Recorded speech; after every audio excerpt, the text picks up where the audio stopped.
चलिए, स्वागत है आप सभी का एक बार फिर से ज्योग्राफी विद राम सर के यूट्यूब चैनल पर। और आज हम देखने जा रहे हैं नगरीय भूगोल के प्रश्न पत्र को।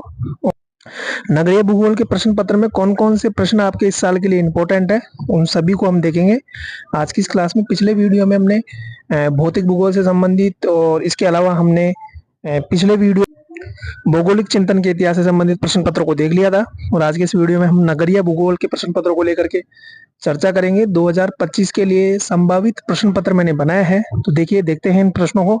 इसमें पहला ही प्रश्न मैंने आपको दिया है, विश्व के नगरीकरण की बदलती हुई प्रवृत्तियों को आपको समझाना है कि विश्व में नगरीकरण में की जो प्रवृत्तियां हैं उनमें कौन कौन से बदलाव हुए हैं और उनके बारे में आपको वर्णन करना है। इसके बाद में मैंने दूसरा प्रश्न आपको दिया है, कोटि आकार नियम क्या है। बहुत इंपॉर्टेंट है, नगरीय भूगोल में इंपॉर्टेंट है कोटि आकार नियम, जो कि जीके जिफ के द्वारा दिया हुआ है। और इसमें जीके जिफ का नाम तो आ ही रहा है, इसके अलावा अन्य विद्वानों में इसने जो अन्य विद्वानों ने इस पर व्याख्या की है, तो आप उसको भी देख करके जाइएगा कि कौन कौन से विद्वान थे जिन्होंने कोटि आकार नियम को समझाया है। ठीक है, इसको रैंक साइज रूल इसमें एक चलता है, उसको भी आप पढ़ लीजिएगा साथ में।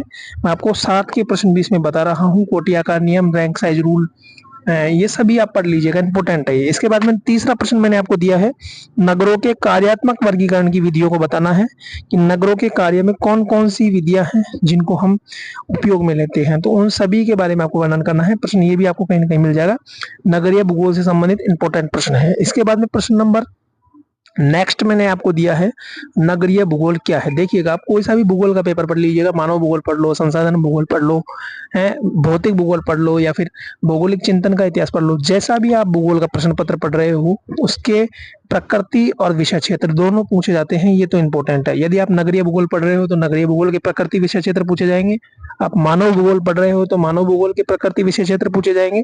इस तरीके से हर पेपर में प्रकृति और विषय क्षेत्र इंपॉर्टेंट होते हैं। ठीक है, इसके बाद में नेक्स्ट प्रश्न मैंने आपको दिया है, डब्ल्यू क्रिस्टालर, वाल्टर क्रिस्टालर इसको बोलते हैं, जिसका केंद्रीय स्थल सिद्धांत है, उसकी आपको आलोचनात्मक और सकारात्मक दोनों तरीके से आपको उसका वर्णन करना है और समझाना है कि वाल्टर क्रिस्टालर का जो केंद्रीय स्थल सिद्धांत है वो क्या है, उसके बारे में आपको वर्णन करना है।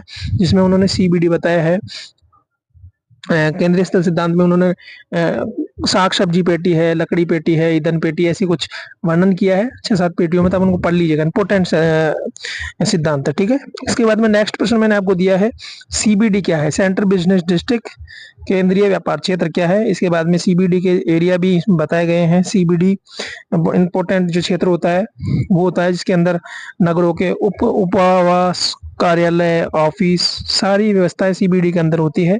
और जैसे जैसे हम सीबीडी से दूरी बढ़ती जाती है उनका आकार घटता जाता है, नगरों के जो प्रभाव है वो कम होता जाता है, यानी दूरी बढ़ने के साथ साथ।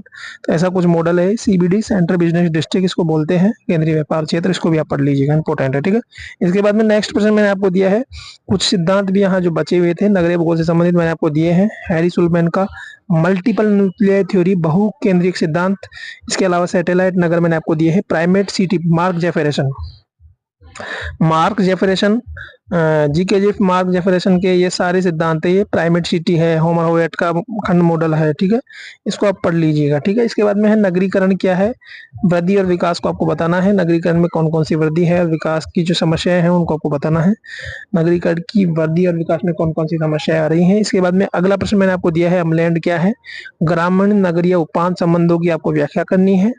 इसके बाद में नेक्स्ट प्रश्न है प्रादेशिक नियोजन, बहुत ही इंपॉर्टेंट प्रश्न है भाई, आएगा परीक्षा में निश्चित रूप से आएगा। प्रादेशिक नियोजन क्या है, पढ़ करके जाइएगा, छोड़िएगा मत इस प्रश्न को, ये प्रश्न हमेशा रिपीट होता है चटनी टाइप में, हर पेपर में 1-2 साल में मिलता रहता है प्रश्न, तो इसको भी आप पढ़ करके जाइएगा। इसके बाद में नेक्स्ट प्रश्न मैंने आपको दिया है, स्मार्ट सिटी क्या है, नगरीय मास्टर प्लान क्या है, ये सब नगरीय भूगोल से संबंधित है भाई। जैसे ही आप नगरीय भूगोल को पढ़ेंगे तो आपको कहीं ना कहीं ये प्रश्न सीरीज में इनमें मिल जाएंगे, आप पढ़ लीजिएगा इनको। इसके बाद में है भारत में नगरीकरण की प्रवृत्ति और समस्या, ये इंपॉर्टेंट प्रश्न है, कई बार ये भारत के भूगोल में भी ये प्रश्न आपसे टकरा जाता है, तो वहां से भी हम इसको पढ़ सकते हैं। हालांकि आप इसको नगरीय भूगोल में पढ़ रहे हैं तो आप इसको पढ़ लीजिएगा, इंपॉर्टेंट बनता है। नगरीकरण की जो प्रवृत्ति है और उनकी जो समस्या है इंपॉर्टेंट बनती है। और गंदी बस्ती की उत्पत्ति समाधान, ये भी इजी प्रश्न है, कॉमन प्रश्न आप कर सकते हैं। इस तरीके से ये था आपका नगरीय भूगोल का प्रश्न पत्र, उम्मीद करता हूँ आपको समझ आया होगा। और जब तक के लिए मुझे दीजिए इजाजत, नमस्कार।